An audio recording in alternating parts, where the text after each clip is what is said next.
તો ત્રીજા ક્વાર્ટરમાં બિઝનેસ અપડેટ બાદ ખાસ કરીને એવરી સુપરમાર્ટ્સમાં આજે એક દબાણ જોવા મળી રહ્યું છે. તો બિઝનેસની અપડેટની હાઇલાઇટ્સ લઈ અને ઓવરઓલ બ્રોકરેજ હાઉસીસ તરફથી શું રિએક્શન છે, સ્ટોકમાં શું રિએક્શન જોવા મળી રહ્યું છે, સહયોગી આરતી મહેતા પાસેથી જાણીએ. આરતી, ગુડ આફ્ટરનૂન. શું અપડેટ આવતી દેખાઈ રહી છે અને સ્ટોકમાં શું રિએક્શન છે?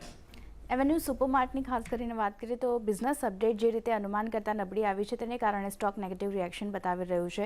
Q3માં વેચાણ 11,305 કરોડથી વધ્યું છે અને 13,247 કરોડની આસપાસ યર ઓન યર ધોરણે રહેતું દેખાયું છે, પણ અનુમાન અહીંયાથી વધવાનું હતું. સાથે જ 31 ડિસેમ્બર સુધીમાં સ્ટોર્સની કુલ સંખ્યા જોઈએ તો 341 આપણને રહેતી દેખાઈ રહી છે. અહીંયા પણ અનુમાન જે છે તે વધારે સ્ટોર્સ ઓપનિંગનું રાખવામાં આવ્યું હતું, પણ ત્યાંથી એક ઘટાડો જે છે તે આપણને જોવા મળ્યો છે. તો અનુમાનથી ખરાબ બિઝનેસ અપડેટને કારણે એક સ્ટોક જે છે તે નેગેટિવ રિએક્શન આપી રહ્યું છે. ઓવરઓલ આવક ગ્રોથની આપણે વાત કરી લઈએ તો Q3 FY24માં કઈ રીતે રહ્યો છે.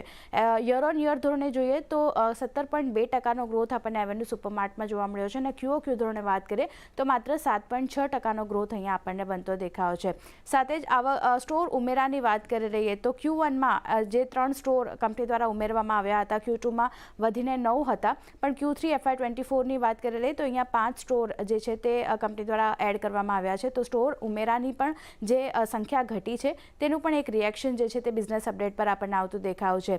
હવે અમુક બ્રોકરેજ રિપોર્ટના મત જાણી લઈએ તો સૌથી પહેલાં ગોલ્ડમેન સેશ એવન્યુ સુપરમાર્ટ પર સેલનું રેટિંગ આપ્યું છે તેમણે અને 3,650% લક્ષ્ય તેમણે આપ્યા છે. અનુકૂળ તહેવારોનો સમય હોવા છતાં પણ જે વૃદ્ધિ છે તે આપણને મધ્યમ રહેતી દેખાઈ રહી છે તેવું તેમનું માનવું છે અને નાણાકીય વર્ષ 2024માં જે સ્ટોરનું એક્સપાન્શન હોવું જોઈએ તે પણ ધીમું પડ્યું છે. તો તેને કારણે એક સેલ રેટિંગ તેમના તરફથી આવતું દેખાયું છે.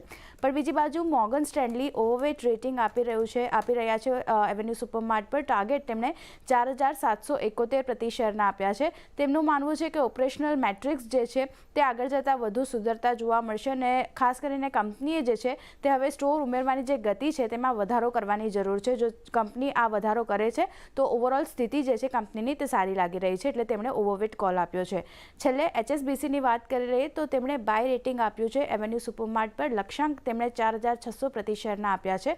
તેમનું માનવું છે કે કંપનીનું જે વેપાર મોડલ છે તે ઘણું પ્રચંડ છે અને કંપનીને નેટવર્ક સ્ટ્રેટેજી જે છે ખાસ કરીને તે હવે રીસેટ કરવાની જરૂર છે. તો ઓવરઓલ થોડું ઘણું રિસ્ટ્રક્ચરિંગ જો કરવામાં આવે છે તો કંપનીની સ્થિતિ હજી વધુ મજબૂત બનતી દેખાઈ શકે છે. તો HSBC તરફથી બાય કોલ આપવામાં આવ્યો છે. જી, આરતી.